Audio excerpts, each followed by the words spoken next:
Hi, I'm Dr. Bob Oliai, and I'm a cytopathologist that works at ProPath lab in Dallas, Texas.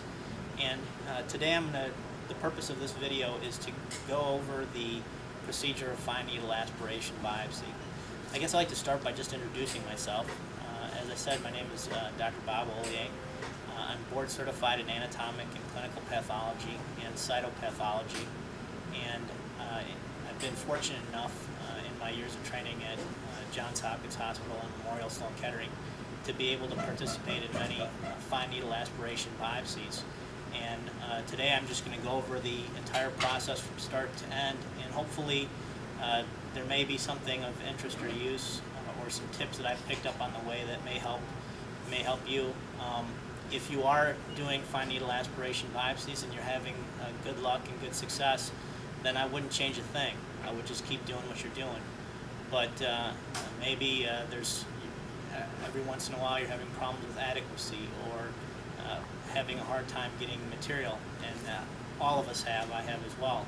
So hopefully some of this material will be of use, and you may find it enjoyable. I think I'll start by just going over some of the equipment that I use when I've done aspiration biopsies in the past. And we'll start with our patient here. As you can imagine, it wasn't easy finding a volunteer to let me FNA them. So what I've done is set up a mock patient with a subcutaneous lesion. And this is how I actually learned from my attendings at Memorial Sloan Kettering on how to do this biopsy.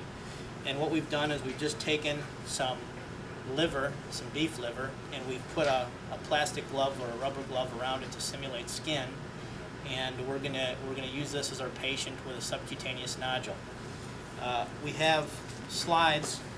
These are just regular non-adhesive slides, and I recommend using non-adhesive slides because there are times when you can do cell transfer to do immunoperoxidase stains, and it's much easier to do when you do them with non-adhesive slides. So these are regular frosted labeled non-adhesive slides, and it's nice because I can just pencil in the patient's name before I do the aspiration. Then we move on to the actual needles and syringes, and what I like to use generally is a 25 or 27 gauge needle. For thyroid, sometimes I like to use a long needle, but for subcutaneous lesions, often you can use a shorter needle. These are very skinny needles, and you don't really need to go with a very large bore needle. The skinnier the needle, often the less bleeding you'll have and the less pain for the patient. And I usually just use a 10 cc syringe, and here we have the Kimiko Gun. I'll demonstrate FNA technique with this as well. This is your standard Kimiko Gun with a 20 cc syringe. And our Diff Quick stain. This is nice if you want to do adequacy on your aspiration specimen. And we just have the 3 stains in order, first, second, and third. And this can give you a quick stain if you have, for example, a pathologist with you to look at the adequacy, or if you're trained to do it yourself, you can make a very quick stain and take a look at your smear. Here we have in this container 95% alcohol, and this is what I recommend using for fixing your fixed smears. And I'll show you. Really, the best thing to do is to submerge the slides as quickly as possible after smearing. That's real important. And at ProPath, we provide our clients with these containers, which hold several slides immersed in the 95% alcohol. What I have here is, this is Cyto-Rich Red. This is a good material for rinsing. Also, if you're using Cytolite, that works very nicely. In the past, I've used Cytolite. More recently, we use Cyto-Rich Red as well. They're essentially the same thing. They're preservatives, and they'll allow you to rinse your needle for making a cell block, for example, which again can be very useful if you need to immunostain the lesion that you end up aspirating.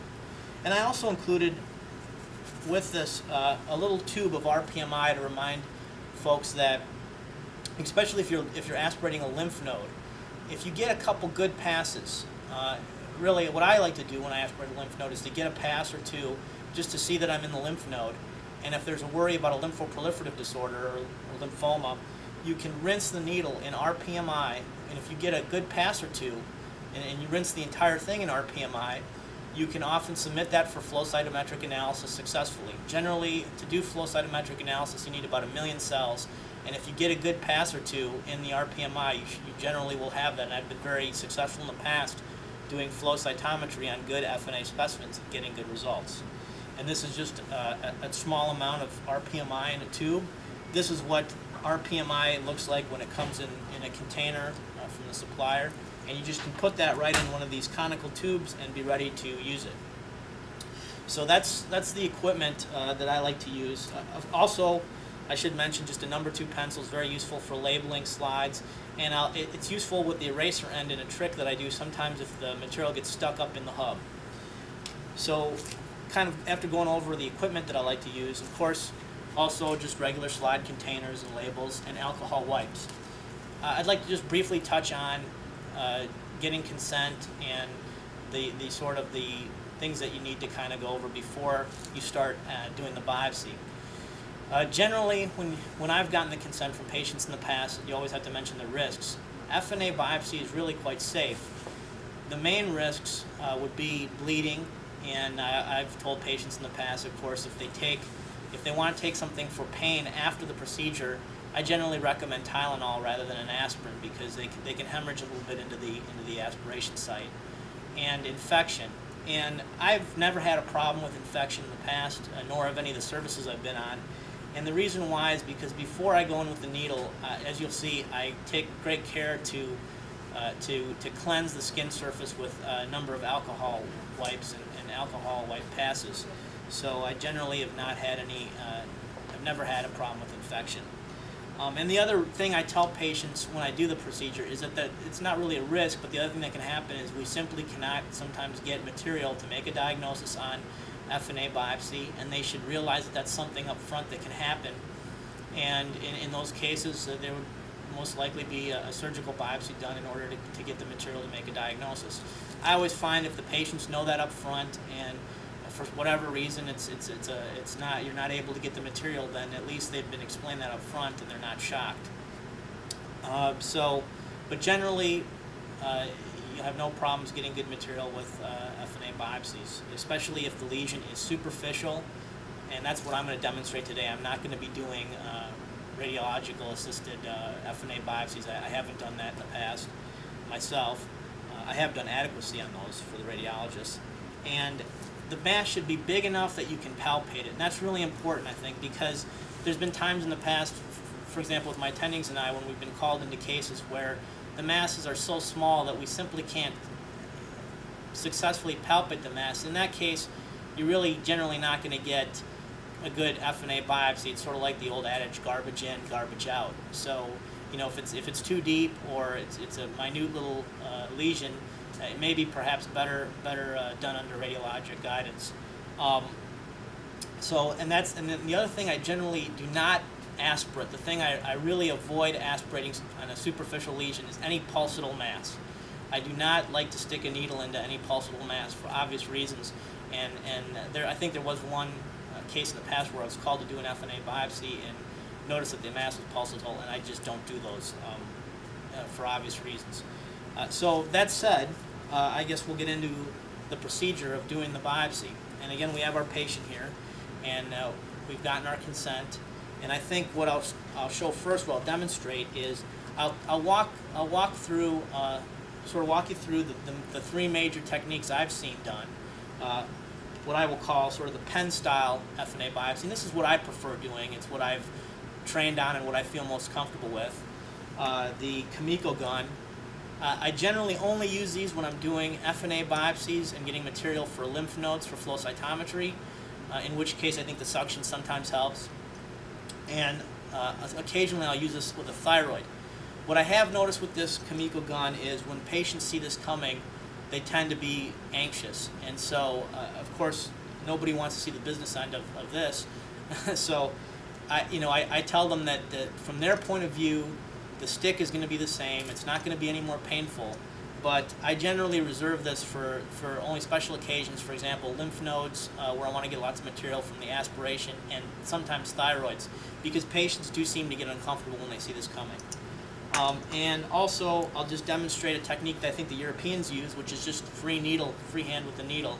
which can be, I've seen endocrinologists use this technique quite successfully. So this can be very useful too. The only thing, I tend not to use this because I tend to worry a little bit more about needle sticks with this technique. So I tend not to use this myself, but there are people who really do like this technique.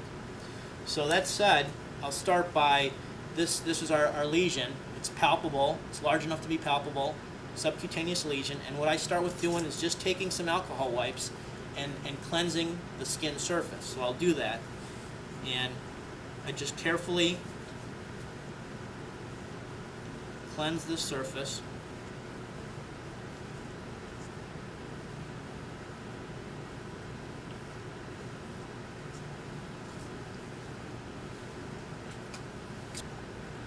And usually I like to clean the skin surface with 3 or 4 good gauze wipes.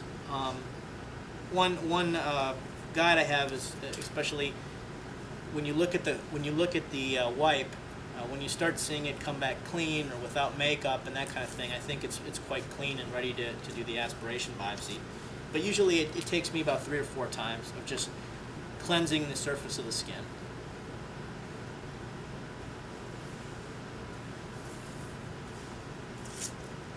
And I've seen some people use iodine, but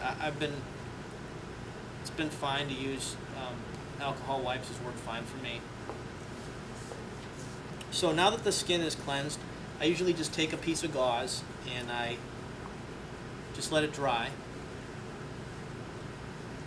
And I have the gauze on hand. And what I'll start by doing is I'll start by just using the technique what I call the pen technique.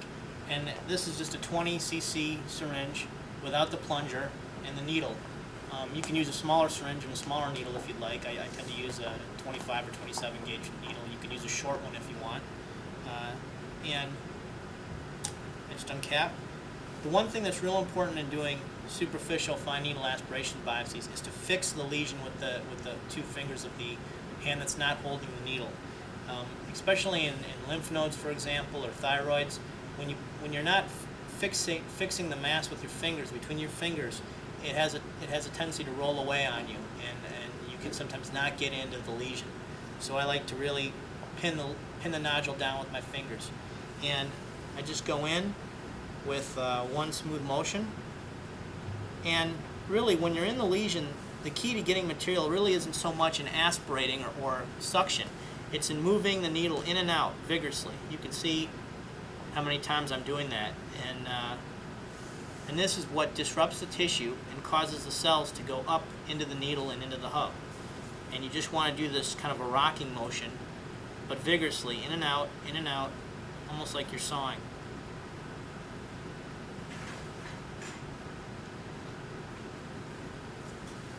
Then I pull out and I put some gauze on the area. I tell the patient to hold it, and quickly I remove the needle,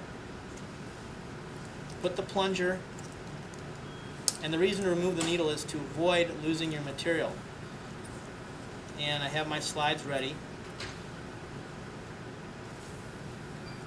I put the material on the slide, and there's not always a lot of material that comes out, but you want to be quick and use your spreader slide, touch it to the area of material on the slide, and smear it down.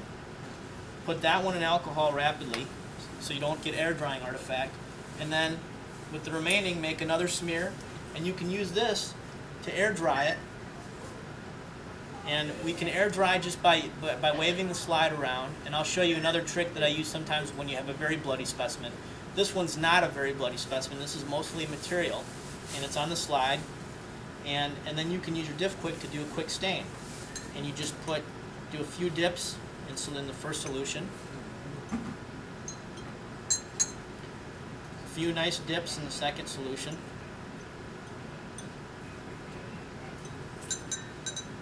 and then I like to do a good 15-20 dips in the final solution. In and out like that.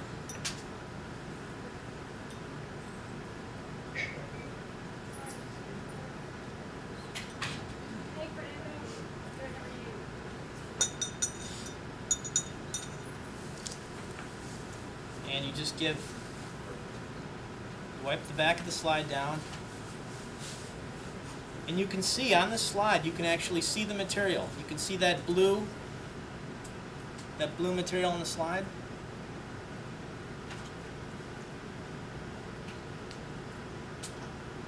Although it didn't look like much when we got the cells, there's a lot of cells on there, and that's why you're seeing this blue material staining on the slide with the diff quick.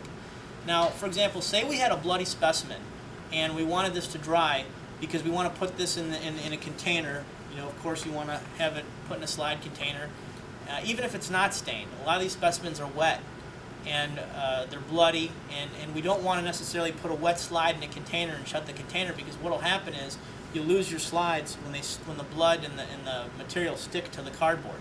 So one thing I've done in the past, and this is a technique that they use at Memorial Sloan Kettering, is just use a hair dryer. You don't have to use any special medical hair dryer.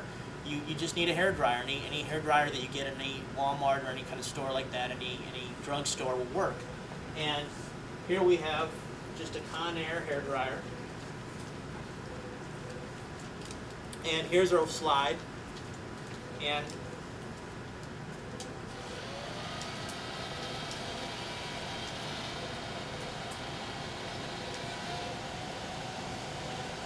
you can get pretty close to the slide, and you just dry the air dry the slide using a hair dryer. That works perfectly fine. And you can even put it on high and give it a good blast. That's fine. Your cells aren't going to go flying off the slide. It'll work absolutely fine.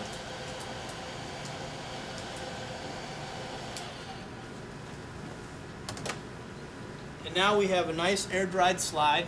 In this case, we stained it with Diff Quick, and there's a little bit of residual stain there. We can just wipe that off. But it's a nice air-dried slide. If we didn't stain it with Diff Quick, it would still be a nice air-dried slide. You could send it to the lab, to our lab, for example, and we could do this Diff Quick staining for you. You just would send your air-dried slide, and we put it in this container. Now it's nice and dry. We don't have any worries that this slide material is going to stick to the cardboard. And we just close it. And if you have more than one air-dried slide, that's fine. You can put several in these containers. You have a label with the patient's name, and you close the container like this, and it's a nice dried slide. You're not going to get material